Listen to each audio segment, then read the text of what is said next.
Welcome to my another video. I'm called Wajid Khan and I make videos on the internet regarding learning English. If you are visiting the channel for the first time, consider subscribing.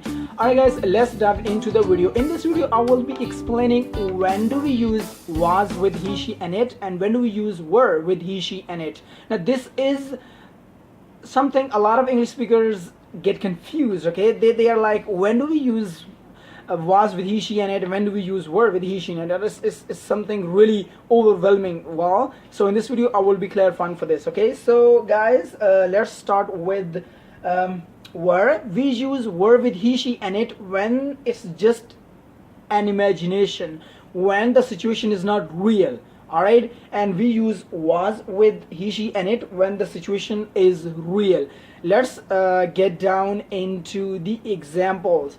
The first example I'm going to give you here, that is, he speaks as if he was the best speaker. Now here we are using as if he was. Why? Because there is a possibility of this situation. Anybody can be the best speaker as long as they work hard, as long as they practice, they can be the best speaker. So here we are using he speaks as if he was the best speaker. Alright, now let's get down to the other example, that is, my friend acts as if he were the king.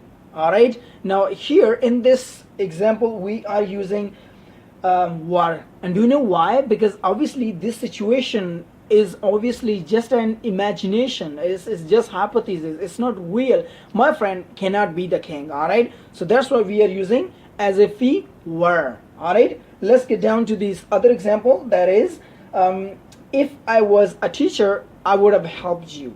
Now here I am using if I was a teacher I would have helped you. Now this situation is quite real. Obviously it's real. Why? Because anybody can be a teacher as long as they work hard or as long as they study, they can be a teacher.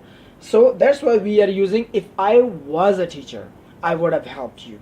Alright, and in the next example we are using were. And do you know why? Because this situation is just an imagination. It's just hypothesis. It's not real. Alright, the example is if I were you.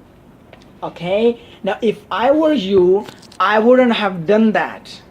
It's just an imagination. It's just hypothesis. You know why? Because obviously I am what I am. I cannot change myself and be you. All right, so that's why there's no possibility. That's why we are saying if I were you I would have done that. Okay, I would like to reiterate, we use was with he, she and it when there is real situation. Okay, we use were with he, she and it when there is just imagination. Thank you.